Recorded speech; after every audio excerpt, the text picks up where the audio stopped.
Starring, amongst others, Channing Tatum, Adam Driver, Katie Holmes, Catherine Waterston, and Daniel Craig, directed by Steven Soderbergh off of a script by Rebecca Blunt, this is my review for Logan Lucky.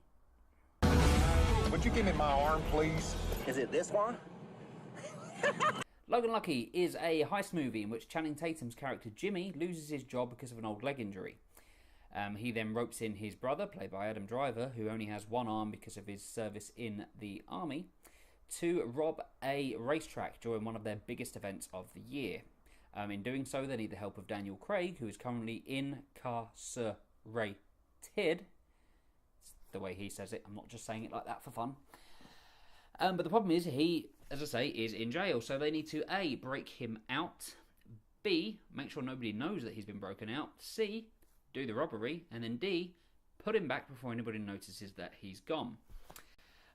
Logan Lucky, I didn't know what to expect from this when I saw it. The trailer I thought looked fine. Like, it didn't excite me overly much. I was just like, yeah, this could be a good movie. And it was better than I thought it would be. But I have to say, though, before going absolutely anywhere else with this review, Daniel Craig, well played, sir. Well played. Daniel Craig is awesome in this movie. Like, he steals the entire movie. He plays such a fun character and plays it in such a fun way that it's just impossible not to be utterly consumed by watching every single thing that he does. And that's not to say the others aren't great, because there isn't really anybody that puts a foot wrong in this movie. Seth MacFarlane's character didn't really work too well for me. Like, he's not a major player, but I didn't see the need for it to be Seth MacFarlane in that role. He's probably the weakest out of everybody, but everybody else, all the main players, are fantastic.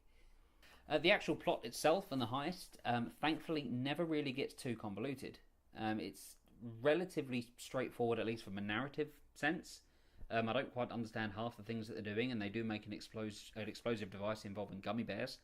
Not too sure how scientifically accurate this is, but I was entertained throughout this. And as I say, much more than I thought I was going to be. It also helps that quite a lot of the time this movie is hilarious. Like, it made me laugh out loud on so many occasions. And a lot of those laughs actually came from, I need to remember her name, Farrah McKenzie, who played Channing Tatum and Katie Holmes' daughter. She was brilliant in this movie. Like, she had some amazing one-liners and also got to sing terribly, but still make it seem like it was a fantastic moment. Like, she's one to watch, I think. She was very, very good. As with Channing Tatum and Adam Driver. Adam Driver I'm not overly familiar with. Like, I know him obviously from Star Wars, but I haven't seen a great deal of his work. So I didn't really know what to expect from him in this, but he handles himself extremely well. Like, he plays it a lot more deadpan. In fact, him and Channing Tatum both are relatively deadpan characters in this, but it only adds to the humour. I think what I liked about this the most is that it never really got too over the top. Like, there was no pointless explosions, there were no pointless car chases or anything like that just for the need for some excitement. The movie just lets the script do the talking. It lets the characters talk, it lets them interact, and it lets us get the drama, it lets us get the comedy and the excitement from that. And that's something that's sorely lacking in movies today. If there's one complaint I think I have about Logan Lucky, it's that it goes on a little bit too long. Like, it overstays its welcome a touch. Like, after the robbery, it then focuses on what happens after it and who gets involved after it, and I didn't feel that was overly necessary. Like, I didn't feel that it was needed. It added an extra 15 to 20 minutes, I think, ish, to the movie that just didn't need to be there, in my opinion. It also actually sets itself up for a sequel. And no spoilers in this, but yeah, by the time you get to the end of the movie, it's pretty obvious that if they were going to do a sequel, you have the way now that they're going to go and do it. And again, I didn't feel that was necessary. As much as I enjoyed Logan Lucky, I didn't come out of it thinking I really hope there's a sequel. I just enjoyed this for being a one and done film, so I was a little bit disappointed that they left a tease on the end that didn't really need to be there. But Logan Lucky is definitely a movie that I recommend checking out.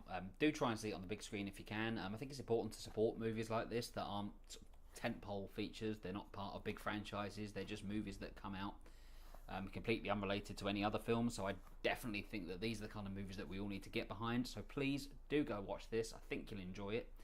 I'm going to give Logan Lucky an 8 out of 10. Okay, guys. So still a few more reviews for me to come. It's been a busy few days for movies. I've seen a lot. I do hope to get a review for everything that I've watched up within the next few days. But if you enjoyed this video, hit like, hit subscribe. Again, I don't know why I keep pointing. What am I pointing at? I'm not pointing at anything. Yeah, I'm just pointing at the floor. But yeah, hit like, hit subscribe, and I'll see you on the next video. Thank you for watching.